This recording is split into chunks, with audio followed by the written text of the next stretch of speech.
Welcome back to the channel, and we got some exciting news today. I want to catch you guys up, and as you can see, the car is on the ground. So we finally got it off the stand completely, back on four wheels for the first time in, I would say, 5 or 6 years. And it's kind of pretty neat. It's been so long since I saw it on wheels, I actually forgot what a small car it really is. You know, when it's up in the air like that all these years, it seemed bigger, but when you get it down on the ground, just how low this car sits and how small it really is. So it's pretty cool. It actually fell when I was getting it down. If I ever do another one of these projects, I'm going to make sure I've got a real rotisserie.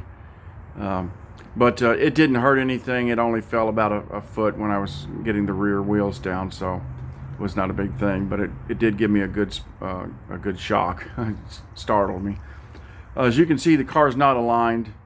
The rear wheels are not properly aligned or anything. I didn't put the shims back in place, and the reason why is because without the car being properly weighted, you know, there's no engine, no transmission, anything like that in there. You can't get the proper alignment to it. If you look in the manual, it even talks about having to weight, I think it's like 60 or 80 pounds or something behind the seats if you're going to align the rear wheels.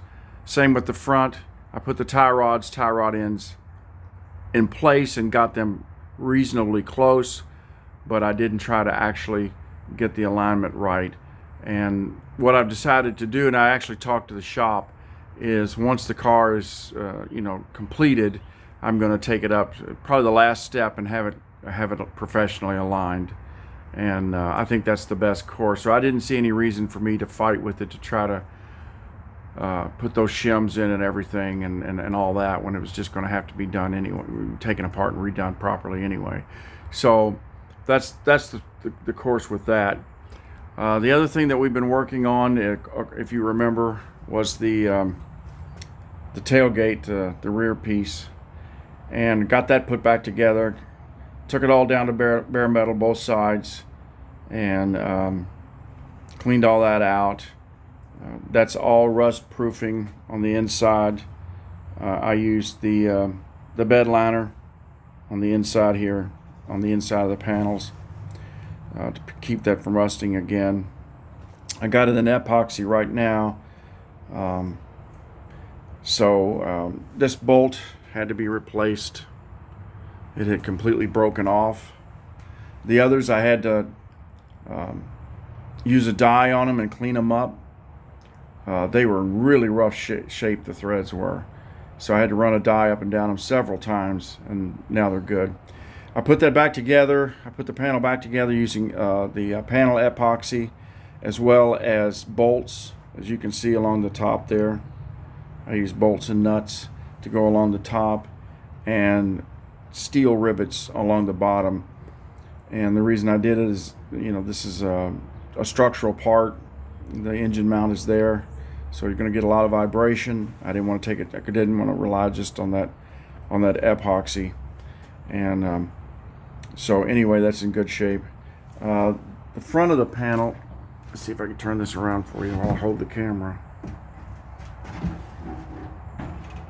is in real good shape.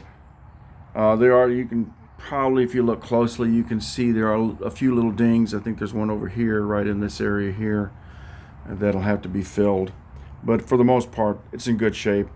And again, like I said, I took that all down to bare metal and got it in epoxy primer. We'll get to that. The other thing that we're working on is the cover lid for the convertible top. I've got that outside here, and you can see it here. And I've taken this all down to bare metal, both sides, which is a good thing I did. This is a mess. The entire top part of the panel was covered in Bondo.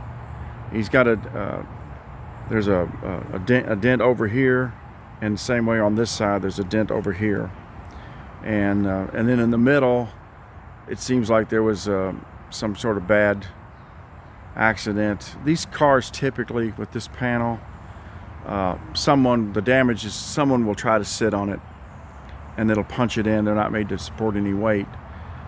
And once they do that, it's almost impossible to repair them. And that's on my car when I was 16. It's the exact same story. It's what happened to mine. A certain individual, we won't mention her name, but I was trying to impress, and she sat there, and it did the exact same thing. It punched it in, and until I got rid of the car, it was there. I couldn't get it out. So I've got several options with this. I don't want to put all that Bondo back on there. I just have to be honest with you. When Bondo gets a certain thickness like that, I mean, it must have been 3/16 a quarter of an inch thick of Bondo. That's too much to me.